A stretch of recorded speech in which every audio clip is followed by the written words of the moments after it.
Ndabaramukije mwebwe mwese mudahengeshanya kuraba ibiganiro by'imbonesha kure yanyu BTV.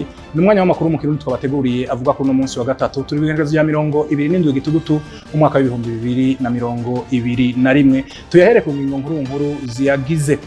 Abanyagisagara ca Bujumbura bifuza kuronswa urucanco rw'ingwara ya corona. Ubushikiranganji bw'amagara y'abantu bwarabateguriye ibibanza bitatu bikwiragiye mu makomine 3 agize igisagara ca Bujumbura. Uburemere canke ibiro umwigeme canke umufasoni abafise birashobora kumubera intambamyi bikamugora yuko asama. Twabiteguye muri ano makuru. Naho makuru avugwa mu nkino, abigeme bakina urukino rw'umupira w'amaguru mu Burundi bariko bavyigenzamwo neza cane kandi bageze ku rugero rushimishije nyuma yaho baraye batsindiye mu guserukira igihugu w'abigeme w'igihugu ca Eritrea. Mukanya isase tubabwira idonido ry'aya makuru.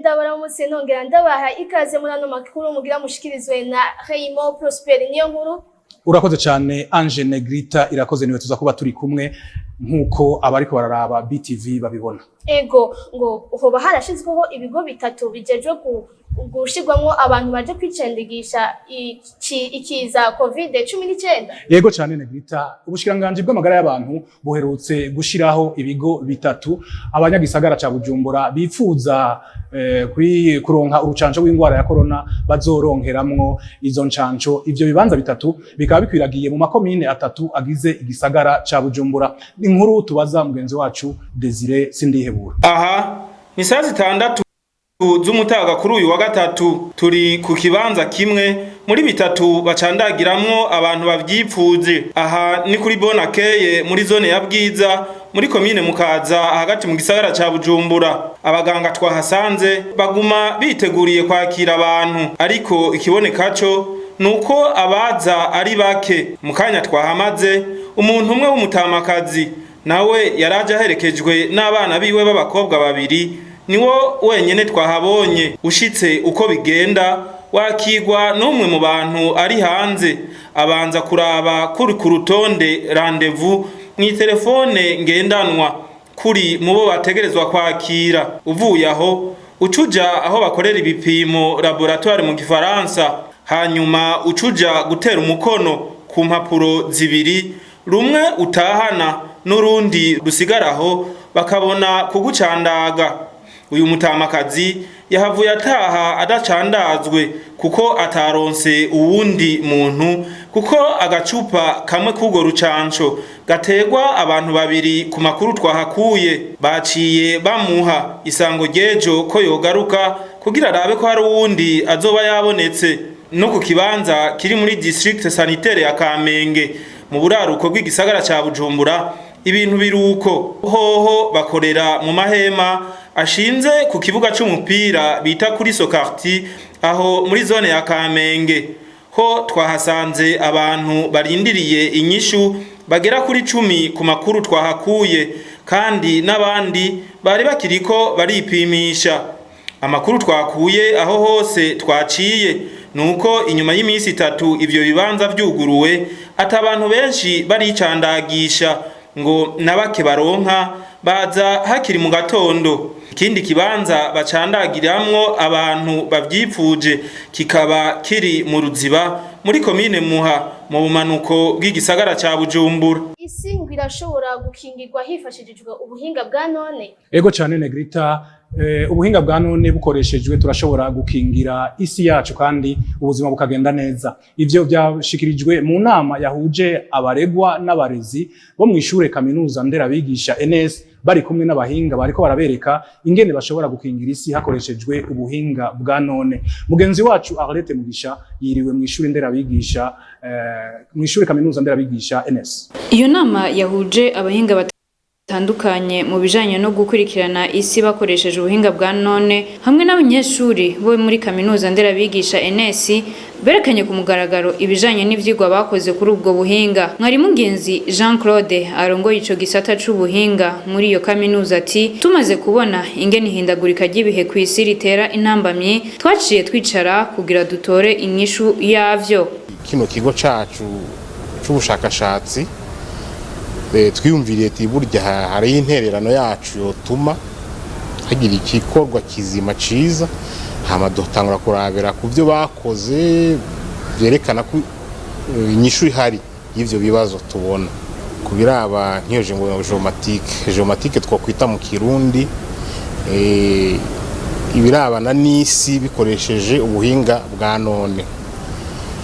Ivyo ni ibintu bikenewe cyane mu buzima tugezemo muri no minsi cyane muravye ukuntu ihindagurika ry'ikirere rimeze. Arongera ati ico gisata c'ubuhinga kizofasha kugira abantu birinde batarahura n'amasanganya. Kirafasha cyane mu gukingira impanuka mu gihe zitarashika. Nibyo hari byo tubona bihari abantu begereye cyane inzuzi. Kirashobora gufasha kugira ngo tubone neza ingaruka zishobora kuhaba turavye hamwe uko hameze. Biratuma tubona kumbure nkuko mwabibonye mu vyigwa bimwe bashobora no kuvuga bati turavye ibintu uko bimeze abantu ni bashobora gushika hariya ahantu byo biza Amazon Camp bo bikoreramwo canke ntibo bikoreramwo. Ivyo bigatuma rero ingaruka hataraba amasanganya abantu bamenye ivyo bakora ntibazogwe mu masanganya y'ico gihe atarashika. Twisunze igihe tugezemwo ngo abantu bose bari bakwiye kwitwararika gukoresha ubuhinga bwa none mu gukingira isi kugira ngo ubuzima bwa bose bworoherwe. Ibiro umuntu afise ngo birashobora gutuma biri mu ntambamyi adashobora gusama imbanyi.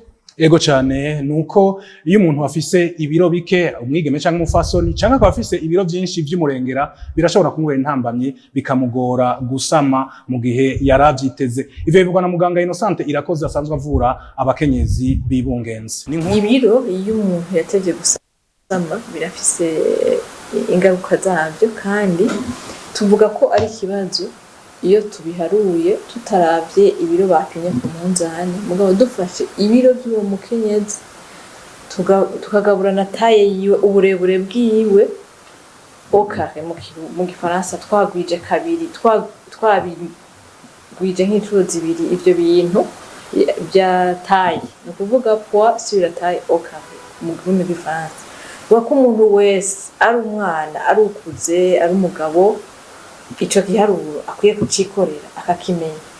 Noba nk'akarorero afise 50 kilo akaba afise taille ya 1 metre ntafata 50 sur 1 metre oka gaca ndaba ibyo ntoye ico giharuro ntoye gikwiye kuba kiri hagati ya 18 na 25 ico twita indice de masse corporelle ubwo ko ibiro by'umuntu wari we wese naco bimaze bitari ku burebure.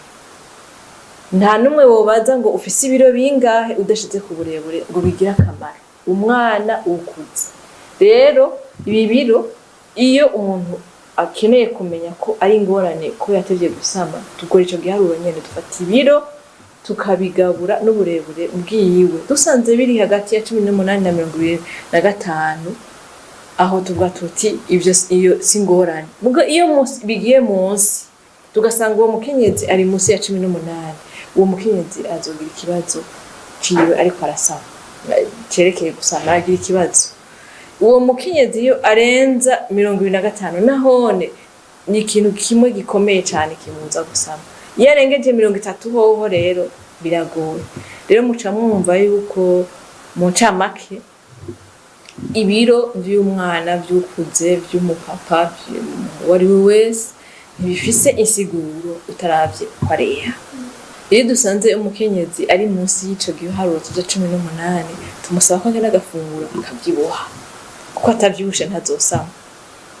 Iyo naho arengeje ico twavuze 25 naho turamusaba ko agabanya. Hariyo abafishika kuri 43 45 abo biragoye ko tubabwira ngo manuka ubwo nyene turatubabwira ati basi mu manuke gushika kuri 29 aho bace bagira cane sport naho yogabanya indya zose atagira sport ntibimufasha gusama. Hari umuvugabutumwa akongera akaba n'umugwizatunga yamuka mu gihugu ca Kenya yubabarizwa hano mu gihugu c'u Burundi. Ego cyane yitwa Julian Kula. Uyu mugabo asanzwe ari umugwizatunga akongera akaba umuvugabutumwa, akaba ari mu gihugu c'u Burundi kuva ku munsi w'ejo aho yaje kwigisha abasanzwe bashikiriza ijambo ry'Imana, mugabo kandi ngo azohanahana ivyiyumviro n'abagwizatunga b'abarundi. Ivyo bivugwa na Nahimana Dieudonné asanzwe arongoye fondation imwitirirwa. Tumukurikirana. Nkuko avyivugira we nyene, Burundi bufise urupfunguruzo mu bijanye n'ivyiterambere rinyaruka muri kano karere ko muri Afrika. Kubw'ivyo rero yaje nk'umuntu yumviye Imana yamurungitse kugira ngo aze kwigisha ubwa mbere abakozi b'Imana ingene bakwiye kwigisha bo barongoye ijambo ry'Imana ryubakiye ku bijanye n'ivy'ubwami bw'Imana, ingene ashobora kwiteza imbere no kuranirwa muri byose. Ikindi naco rero ku munsi wa gatandatu turafise aho ikiganiro azogirana hamwe n'abagwizatunga baba bakiri bato canke abageze urwego hejuru mu bijanye n'ivyo kugwizatunga muri kino gihugu. Rero abigishe abacira umugani, ababwira ingene yashoboye ari umunyafrika ari muri Kenya mugabo ashoboye gutera imbere ku rwego mpuzamakungu, anabereke n'ibishoboka kugira ngo umuntu ashobore kwagura ibikorwa vyiwe gushika ku rwego mpuzamakungu. Azofata n'umwanya rero wo gushobora kwigisha amabanga makuru ashigwa mu ngiro iyo umuntu agomba kugira ngo icyo ariko arakora gitera imbere gushika mu bice bitandukanye vy'isi. Ubwa mbere ho nuko ivyo avuga mwo cane ivy'ubutunzi bw'amafaranga bikoreshejwe ubuhinga bugezweho, ico nico gisata azwimwo cane. Ikindi gisata ca kabiri ni gisata kijanye n'ivyo kubaka amazu, gufasha abantu baka amazu hanyuma bagaheza genda barariha buhoro buhoro. Ikindi gisata azwimo cane ni cane n'ivyo guteza imbere ibijanye n'uburimyi n'ubworozi. Rero azoba ariko aravugira cane mu bisata mu bijanye n'ivyo kugwiza itunga cyangwa kugwiza umwimbu bijanye n'ivyo yakoze kandi afitiye ivyemezo yuko bishoboka muri Afrika. Nagomba guterera kamo rero ubwa mbere ho abakozi b'Imana ngo twari basavye bashoboye kwiyandikisha kugira ngo ku munsi wa gatatu ku wa kane ku wa gatanu bashobore kubana nawe kuri Kiri Garden aho azoba ariko arigisha. Ku munsi wa gatandatu ni kuri Club du Lac Tanganyika aho dutumirira abagwizatunga kumbe batariyandikisha gushobora kuza. Hazoba ariho abo ku rwego rwo hejuru, hazoba n'abarongozi mu rwego rw'igihugu, ariho kandi n'abakiri bato bariko baratangura ibikorwa byo kwiteza imbere. Turabatumiye kugira ngo bazoshobore kuza bakurikirane izo nyigisho. Abigeme basanzwe bakina umupira w'amaguru hano mu Burundi ngo bageze ku rugero rushimishije. Ego cyane, abo bigeme bo mu guserukira gihugu intamba mu rugamba bamerewe neza cyane kuko baraye batsinze mu guserukira gihugu wa Eritrea, bikaba biciye bibaha uburenganzira bwo kubandanya barondera itike yo kuja mu gikombe ca Afrika gihuza mu guserukira bihugu kizo mu mwaka wa 2022.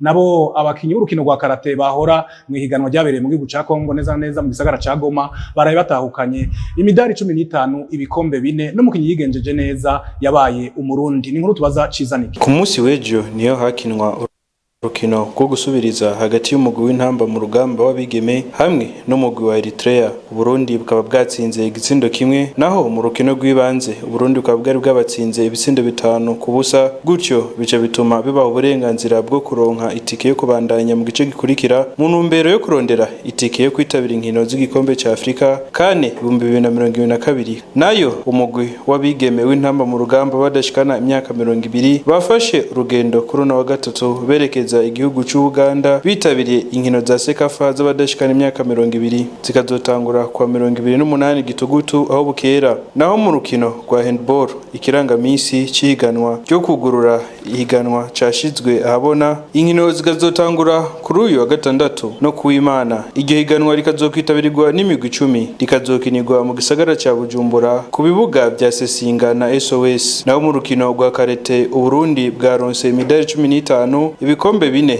n'igikombe cy'umunonotsi mwiza n'ihiganwa ryahuje ibihugu 4 vyitiriwe Tournoi de Karate pour la Paix arivyo Uganda, Tanzania, Uburundi na Kongo. Ndayishimiye Yusufu batazi Batazira Nyange umukinyi w'umurundi eka mbere akongera agakinira umugwi nserukiragihugu w'Uburundi inamba mu rugamba ubu akaba akina mu gihugu ca Turkiya mu mugwi wa Başakşehir Istanbul yaraye agiye ku rutonde rw'abakinyi 11 baranze indwi ya 10 muri iryo higanwa rya Super League muri ico gihugu ca Turkiya. Rero akaba ariho tugarukirije amakuru twe twabateguriye kuri uno munsi wa gatatu. Ndabashimire mwebwe mwese mwayakwirikiranye, nongere nshimire mugenzanje Negrita Irakoze twakoranye neza. Ego cyane twakoranye neza Remo Prosper niyo nkuru twafashanyije neza byari bimeze neza. Ego nongere nshimire bagenzanje bamfashije gutororokanya no gutosora aya makuru kugira ngo ndayabashikirize. Nibagiye gushimira Jessica Kareni Ngabire yarayahagarikiye. Mugira ijoro ryiza mu banyu no mu vyanyu naho gutaha murakoze.